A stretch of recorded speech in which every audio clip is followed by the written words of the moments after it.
Good morning dear students. Online classes में आप सभी का हार्दिक स्वागत है। बेटा, जैसा कि आप सभी जानते हैं, हम ऑनलाइन स्टडी कर रहे हैं। ऑनलाइन क्लासेस के अंदर हम कर चुके थे पार्ट नंबर 8 ऐसे ऐसे तक कंप्लीट। आज हम करने जा रहे हैं चैप्टर नंबर 9, जिसका नाम है टिकट एल्बम। Ticket album.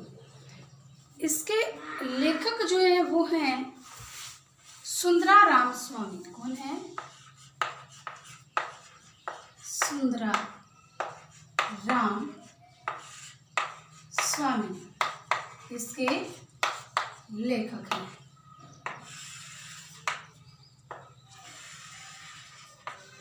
हाँ जी, तो देखिए स्टूडेंट्स ध्यान से, चैप्टर नंबर 9 जिसका नाम है टिकट एल्बम और इसके लेखक हैं सुंदरा राम स्वामी। ये कहानी है एक तरह से। इसके अंदर जो बताया गया है वो क्या बताई गई है? मुख्य बात इसमें ये बताई है कि जो सुंदरा राम स्वामी जी हैं उसमें इन्होंने टिकट एल्बम यानी कि एक एल्बम है और उसके अंदर टिकट एकत्रित कर करके उसको तैयार किया गया है।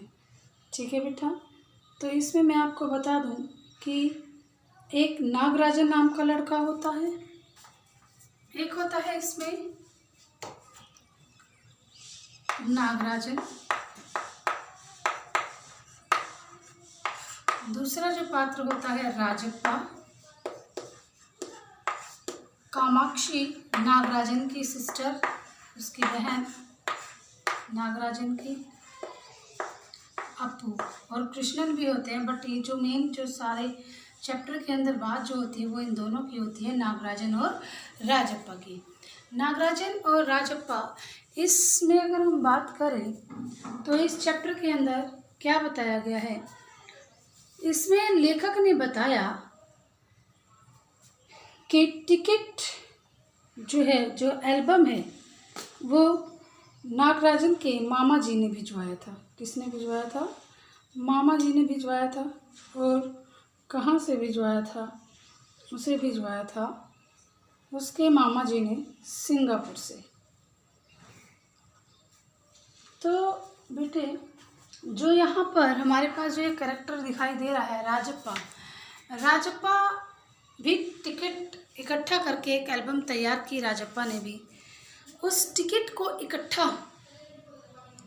किया और उस टिकट को इकट्ठा किया तो क्या हुआ, समय के चलते चलते किसी टाइम में जो राजप्पा का एल्बम था वो क्या था, मशहूर था, फेमस था। बट टाइम रहते रहते क्या हुआ, जो राजप्पा का एल्बम था वो क्या हो गया, कोई उसको नहीं पूछता था। नागराजन के एल्बम को सभी पूछते थे, सभी करते थे।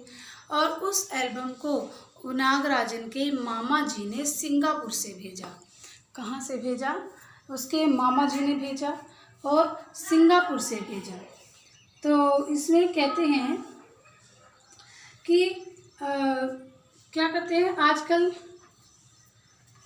जो राजप्पा है ना, उसको तो राजप्पा के एल्बम को तो कोई पूछता नहीं था। राजप्पा के एल्बम को कोई नहीं पूछता। सभी क्या करते, सुबह जो फ्री टाइम होता उसमें नागराजन को सभी घेरे रखते और सभी नागराजन से क्या करते, बातें करते और उसे घेर कर सभी उसके एल्बम को देखने के लिए कहते कि मुझे अपना एल्बम दिखा दो। बल्कि जबकि राजप्पा जो है वो क्या करता, उसकी बातों से जलता रहता, जलने लगता, मन ही मन कुढ़ता रहता। कुढ़ना होता है जलना, वो मन जलता रहता। और फिर क्या कहता कि नागराजन तो आजकल घमंडी हो गया है बहुत। ठीक है, फिर कहते हैं कि सभी कहते कि नहीं, नागराजन ऐसा नहीं है। एक पार्वती नाम की लड़की थी, वो अगुआ होती थी। अगुआ मीन्स सबसे जो उसी की चलती थी, वो एक तेज तर्रार स्वभाव की लड़की थी, वही उनकी हेड बनती थी। अगुआ मीन्स जो हेड बनती थी उनकी लड़कियों के ग्रुप की। तो उसने क्या किया, कहा कि तुम मुझे अपनी एल्बम दे दो। तो उसने नागराजन को कहा कि नागराजन तुम मुझे अपनी एल्बम दे दो, मैं क्या करती हूँ तुम्हारी एल्बम को देखकर मैं तुम्हें वापस दे दूँगी। परंतु नागराजन जो था वो अपने एल्बम को अपने दिल से लगा कर रखता था, उसको बहुत प्यार से संभाल कर रखता था। तो नागराजन ने क्या किया, नागराजन अपनी ही गोद में रखता एल्बम को और एक एक पन्ना पलटकर उसको दिखाता, अपने दोस्तों को दिखाता, बहुत ही शांति के ढंग से, बहुत ही प्यारे तरीके से उसको दिखाता। तो ऐसा होने पर क्या हुआ, वो अपने फ्रेंड्स को दिखा देता, सभी उसके एल्बम को देखते, चारों तरफ से भीड़ इकट्ठा होती और नागराजन को सभी घेर लेते थे। तो इतने में पार्वती जो होती है वो कहती है कि नागराजन तुम मुझे अपना एल्बम दिखा दो। मैं सभी लड़कियों की तरफ से वो हेड बनकर आती है। तो फिर नागराजन क्या करता है, कहती वो नागराजन को कहती है कि मैं तुम्हारा एल्बम है ना बिल्कुल संभाल कर रखूँगी और तुम्हें वापस लौटा जाऊँगी।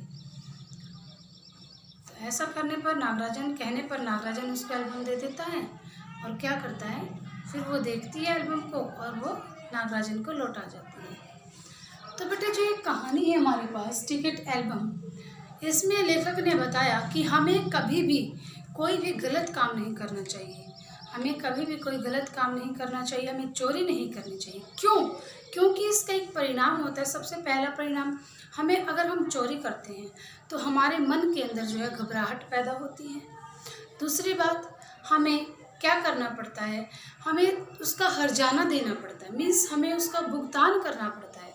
अगर हम चोरी करते हैं तो क्या होता है, पहली बात तो हमारे मन के अंदर एक डर रहता है, दूसरी बात हमें पछताना भी पड़ता है, और तीसरी बात इस जो कहानी है इसके अंदर जो राजप्पा नाम के यहाँ पर जो शीर्षक हैं, वो बच्चा है जो पात्र है, उसने क्या किया, जो राजप्पा है वो उसने नागराजन के एल्बम को चुराया और उसको जला भी दिया। अंत में उसने क्या किया, नागराजन के एल्बम को तो खो ही दिया, ना तो उसे नागराजन का एल्बम मिला और ना ही उसे अपना। उसने अंत में नागराजन को रोते हुए जब देखा था तो उसने क्या किया, अपने एल्बम को नागराजन को देने की सोची। तो बेटे मैं अभी आपको इसमें बता रही थी कहाँ पर कि वो नागराजन को जो है पार्वती को दे देता है, क्या एल्बम दे देता है। राजप्पा जो है, राजप्पा मधुमक्खी की तरह, जिस प्रकार मधुमक्खी शहद इकट्ठा करती है, ठीक उसी प्रकार मधुमक्खी की तरह वो अपने टिकट को जमा करता था एल्बम के अंदर। वो क्या करता, स्कूल से आता, बस्ता रखता, थोड़ा सा चबेना लेकर, चबेना होता है खाद्य, चबा कर खाई जाने वाली खाद्य सामग्री, वो थोड़ा सा चबेना अपनी माँ से लेकर चला जाता, क्या करने, टिकट को ढूंढने के लिए। एल्बम के अंदर जो टिकट होते हैं उन टिकट की खोज में निकल पड़ता था। फिर वो कभी ऑस्ट्रेलिया से, कभी अलग अलग विदेशों से जाकर अपने टिकट इकट्ठा करता और क्या करता, उसको अपनी एल्बम के अंदर लगा लेता था। तो एक दिन क्या हुआ, सभी ना नागराजन के एल्बम को इम्पोर्टेंस देने लगे। कहते कि नागराजन का एल्बम तो राजप्पा का एल्बम तो नागराजन के एल्बम के सामने फिसड्डी है। फिसड्डी मीन्स हर काम में पीछे रहने वाला, कि वो तो हर काम में पीछे रहने वाला है। तो फिर उन्होंने क्या किया, ये सब बातें सुनकर राजप्पा को थोड़ा सा मन में दुख हुआ, वो जेलस फील करने लगा। तो कृष्ण नाम का एक लड़का था, वो क्या कहता, तुम तो ईर्ष्यालु हो, जलते हो नागराजन के एल्बम से। तो कहता मैं क्यों जलूं, मैं काहे जलूं, जले तुम्हारा खानदान। राजप्पा इस तरीके की बातें करता है। तो कहता नहीं तुम जलते हो उसके एल्बम से, तभी तुम नागराजन के बारे में उल्टी सीधी बातें हमेशा करते रहते हो। चलती रही बातें ऐसी। तो नागराजन का जो टिकट एल्बम था, उस एल्बम के प्रथम पृष्ठ पर, पहले पेज पर क्या लिखा हुआ था, A.M. नागराजन। क्या लिखा हुआ था, A.M. नागराजन। और लिखा हुआ, इस एल्बम को चुराने वाला बेशर्म है। पहले पृष्ठ पर ये लिखा हुआ था, A.M. नागराजन, इस एल्बम को चुराने वाला बेशर्म है।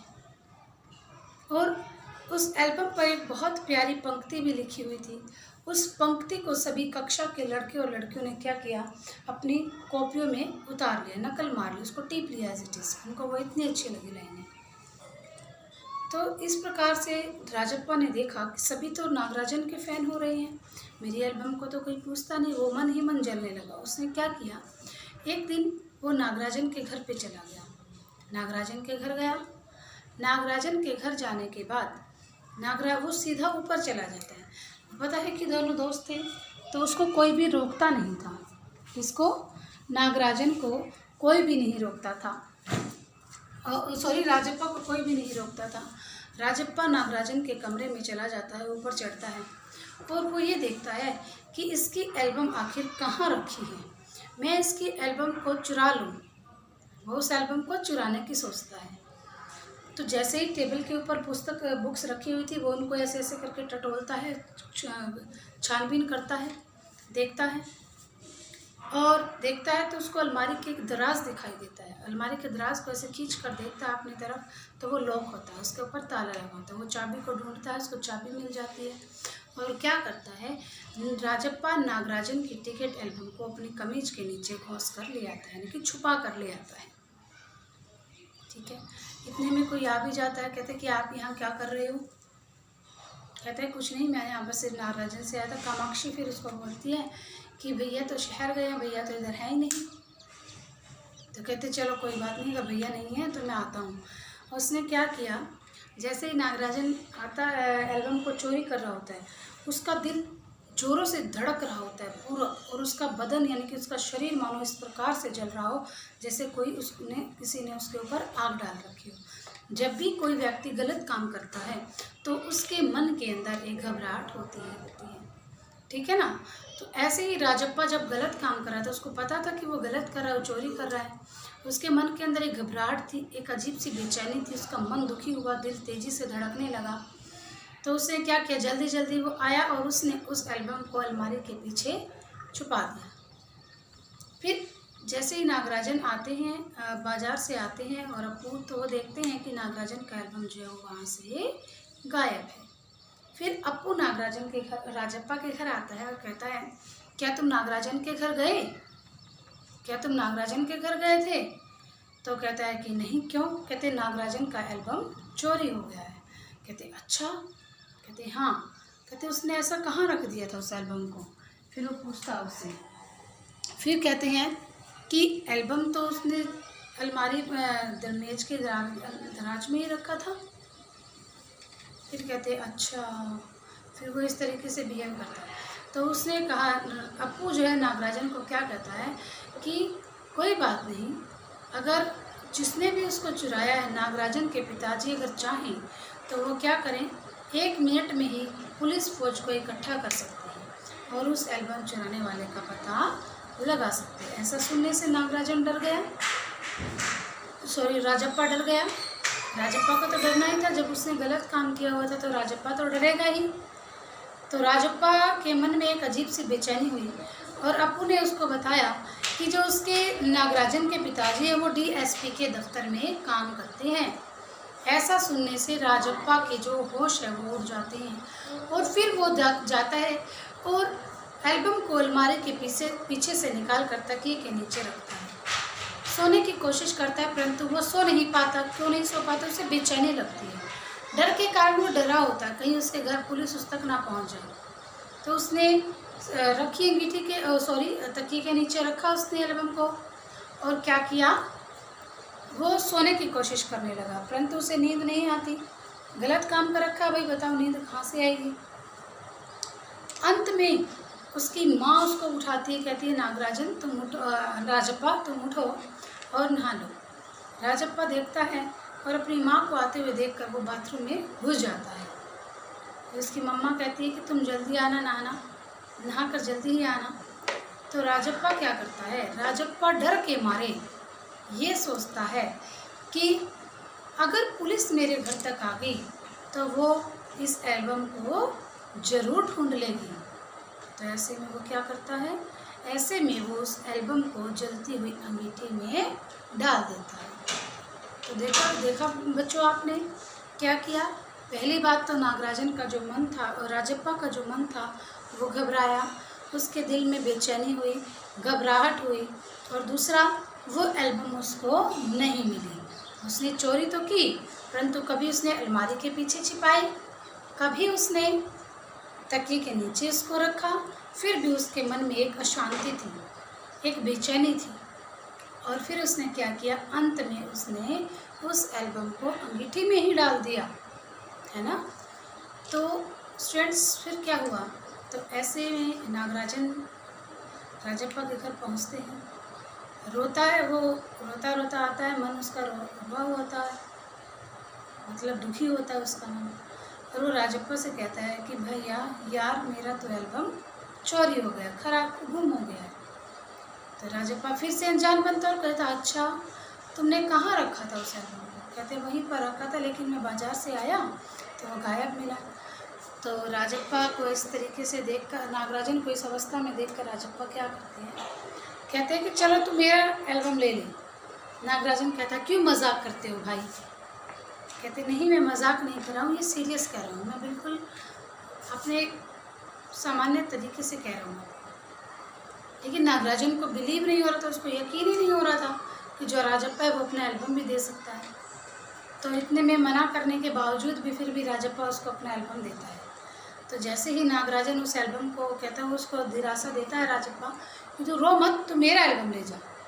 जैसे ही वो उसे अपना एल्बम देने लगता है तो राजप्पा ज़ोर ज़ोर से रोने लगता है और कहता है कि दोस्त, अगर तुम्हारी इजाज़त हो तो क्या मैं इसे कल सुबह तक अपने पास रख लूँ, रात रात में इसको जी भर कर देख लूँगा।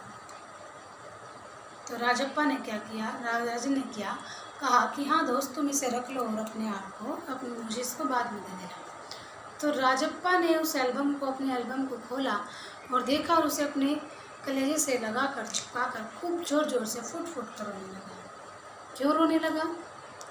वो इसलिए रोने लगा क्योंकि उसने क्या किया, चोरी की, चोरी का हर्जाना उसने अपने एल्बम को देकर करना पड़ा। और जब उसकी एल्बम उससे दूर हो रही थी, क्यों? क्योंकि उसने एक एक टिकट को मधुमक्खी की तरह इकट्ठा किया था, है ना। जिस प्रकार मधुमक्खी एक एक फूल पर बैठकर शहद चुन चुन कर उनसे लाती है, ठीक उसी प्रकार राजप्पा ने भी अलग अलग जगह, विदेशों में जा जाकर, देशों में जा जाकर अपनी टिकट को इकट्ठा करके एल्बम के अंदर लगाया था। तो ऐसे में उसको बहुत दुख हो रहा था कि मेरी चीज़ें मुझसे दूर हो रही हैं। तो बच्चों, इस कहानी से हमें यही शिक्षा मिलती है कि हमें कभी भी कोई गलत काम नहीं करना चाहिए जिससे दूसरे के का भी दिल दुखे और अपना भी दिल दुखे। जैसा कि आपने देखा इस कहानी के अंदर, टिकट एल्बम के अंदर, राजप्पा ने गलत कार्य किया, चोरी की, उसको मानसिक और शारीरिक दोनों ही तरह से परेशानियां हुई। और दूसरी बात, उसको वो चीज़ मिली भी नहीं। तभी कहते हैं कि मेहनत का फल मीठा होता है। अपना ही काम करो, जितना आपके पास है उतना ही उससे संतुष्ट रहना सीखो। दूसरे के ऊपर जलना नहीं है, दूसरे को देखकर अपने मन में ईर्ष्या के भाव नहीं रखने हैं। इसीलिए कहते हैं कि हमें दूसरों का साथ देना चाहिए, उनसे मिलजुल कर कार्य करना चाहिए और हमें मिलकर रहना चाहिए। और कभी भी चोरी और झूठ जैसे बुरी आदतों को नहीं अपनाना चाहिए। तो स्टूडेंट्स, ये थी हमारी टिकट एल्बम की कहानी, जो कि मैंने आज आपको समझाई है। तो कल बेटा आपको इस टिकट एल्बम से रिलेटेड मैं शब्दार्थ कराऊंगी और उनके वेरी शॉर्ट क्वेश्चन आंसर्स हम करेंगे। तो सभी बच्चों से रिक्वेस्ट है कि चैप्टर को केयरफुली पढ़ें। आप अगर इस चैप्टर को ध्यान से पढ़ेंगे तो साथ साथ आप उनके कठिन जो शब्द हैं उनको अंडरलाइन कीजिए, और जो मैं मीनिंग लिखवाऊंगी उनके मीनिंग भी लिखिए। और पढ़ने से आपको वेरी शॉर्ट क्वेश्चन आंसर्स भी आप आसानी से कर सकेंगे। Thank you, have a nice day.